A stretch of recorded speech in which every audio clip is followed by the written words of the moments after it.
Ashamaa harka fuuni kabajamtootaa fi hordoftoota maamiltoota chaanaala YouTube Isaaq Ibraahim nageenya kiyya kan jaalalaa fi kan kabajaadha bakka jirtanitti isin haa dhaqqabu.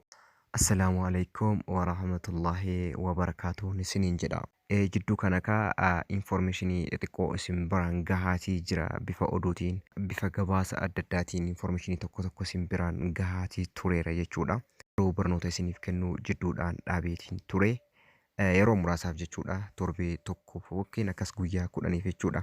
Amma immoo viidiyoo baay'ee bareedaa miidhagaa kan namni bilbila qabu hundi kan teeleekoominikeeshin wajjin hidhata qabu hundi waan bilbila isaa irratti beekuu fi itti fayyadamuu qabudha kaniin isiniif qabadhee dhiyaadhe jechuudha. Kanaafuu namoonni jalqabaaf gara chaanala keenyaa dhuftanii yoo jiraattan channel kun subscribe gochuudhaan jajjabeessuu maatiin naaf taasisanii egaa subscribe gootan gaa mallattoo ringii mallattoo bilbilaa sana cuqaasuudhaan all notification kan jedhurra yoo kaayatan barnoonni channel YouTube Isaaq irraa dabru hundi namoota dursee isin dhaqqabaa jechuudha. Notificationiin isiniif dhufaa jechuudha ergaan yeroo ani viidiyoo upload godhu kontentii kiyya upload godhu isiniif dhufaa jechuudha. Kanaaf gaa barnoota har'aa keessatti wanni isinitti argisiisu fageenya taa'ee namni tokko bilbila keessan xalafuu yookaan bilbilaan isin hordofuu waan isin haasoftan call forward gochuudhaan jechuudha information detailii koolii keessan jechuudha haala inni itti beekuu ni danda'uu fi yoo hidhamtanii jiraattan immoo haala itti ofirraa balleessaniin isinitti argisiisa. Kanaafuu viidiyoo tana like godhaa jechuudha YouTube algooriizimiin iddoo hedduutti akka mul'atu akka taasisuuf viidiyoo tana laayikiidhaan eegalaa sheer waliif godhaa isiniin jedha. Amma kallattumaan gara barnootaatti isin dabarsaa hanga dhumaa daawwadha. Hayya kaamee jalqaba wanni isinitti agarsiisuu fi wanni isinitti himu inni waan kana waan hamaa fi waan badaadhaaf akka itti fayyadamtan tasuma isiniif hin eeyyamu jechuudha. Ani kana hojjedhaa isin hin jedhu isiniif eeyyamoo ta'uun isaanii waan kana hojjedhaadhaa isin hin jedhu. By the way barnoota beekuun barachuun dhuguma bilbilaan nama hordofuun danda'amaa nama xalafuun danda'amaa waan namni walii bilbiluu tekstuu walii godhu beekuun diteelii isaa ni danda'amaa waan jedhu akka beeytanii fi yoommoo namni isin kan xalafee jiraatu ta'e akka beeytaniif jechuudha kaayyoon kiyya inni guddaan jechuudha. Kanaafuu wal barsiisuudhaaf malee waan hammeenyaaf akka itti fayyadamtan isin hin jedhu. Kanaafuu jalqaba irratti gaa appilikeeshinii yookiin weebsaayitii homaatu nun barbaachisu direct call batanii keessan fayyadamuudhaan jechuudha. Koodii qofa fayyadamtanii haak nama gochuu yookiin immoo bilbilaan nama hordofuudha dandeessanii jechuudha.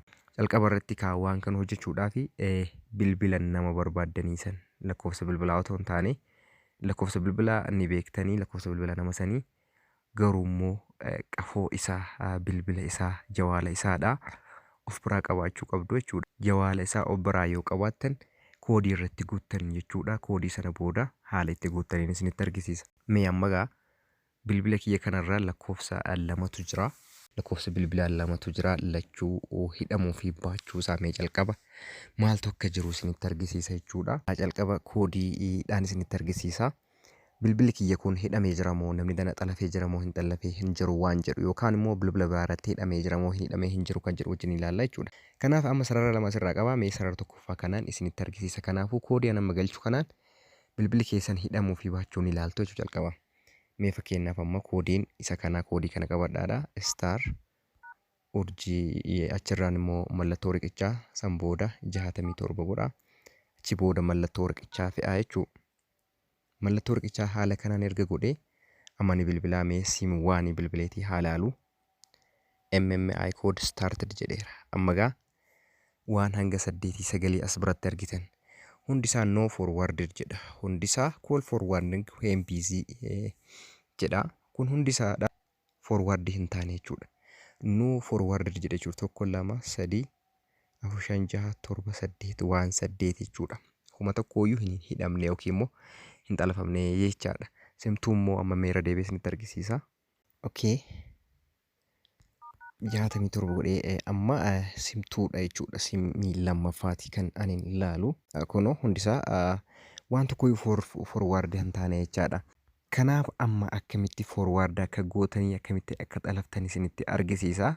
Hordofaa bakka kanatti bakka baay'ee murteessaadha jechuudha. Amma jalqaba irratti wanni gootan mallattoo urjii inni tuqxanii yeroo lama achi booda 67 gootanii urjii ni galchitan jechuudha. Sana booda as biratti koodii biyya sanaati jechuudha kan isin galchitan.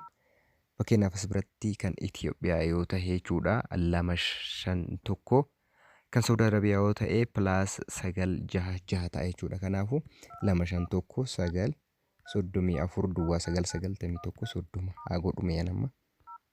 San booda kaa mallattoo riqichaa galchaa jechuudha. Erga galchee booda direct niin bilbilaa. Kunoo MMI code started jedha. Kunoo as biratti call forwarding when busy registration was successful jedha. Kunoo successfully hidhameetii jira jechuudha. Kunoo amma direct xalafamee jira jechuudha. Bilbila kana irraa fuudhee jira qafoo kana baasaa. Irraa fuudhee lakkoofsa nama itti galche kun lakkoofsa kooti jechuudha. Amma immoo hidhamuu isaa akkamitti cheek godhamee hidhamuu isaa jechuudha. Hidhamuu fi baachuu isaa dura ilaalee jira. Amma hidhamuu isaa kan natti argisiisu akkamitti akka beeku kan isinitti argisiisuu barbaadu haa laalu mee yeroo tokko. Amma kaa laaluudhaaf immoo akkuma duraa sanatti ilaalle jechuudha. Mallattoo urjii mallattoo riqichaa 67 goone inni bilbilaa jechuudha. Lakkoofsi an dura irra hidheen isinitti himaa duwwaa 934 duwwaa 991 30 lakkoofsa biraa irratti hidhadhe jechuudha. Lakkoofsan irratti hidhamu immoo lakkoofsa bilbila kiyyarra galeeti yoo laalu yookiin namni sun galee yoo laalu cheekoo godhuu hidhamuu fi baachuu ni dawwala ni bilbilaa jechuudha. Kunoo waanuma shakkii hin qabne akkuma dura isinii hime jechuudha. Kunoo voice sagaleen jechuudha duwwaa 934 duwwaa 991 lakkoofsa kana irratti hidhamee jira jechuudha bilbilli kiyya. Kanaafuu hidhatee jira abbaan kanaa nama mirkaneeffadhee jira.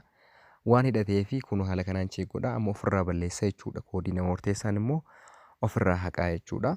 Koodiin inni murteessaan koodii amma isinitti argisiisu. Ofirraa balleessa yookiin immoo isinis yoo balleessuu barbaadan nama hiitan san yookaan abbaan ofirraa balleessuu yoo barbaade koodii kana riqicha yeroo 267 godheeti bilbilaa jecha lakkoofsa sanarratti ni bilbilaa direct jechaadha. Kunoo call forwarding when busy erase successful jedha. Irraa badeeti jira hidhaan sun irraa badeera homaa irra hin jiranii waan jedhu wayii isiniif fidaa jechuudha. Kanaaf haala kanaan itti fayyadamuu dandeessanii.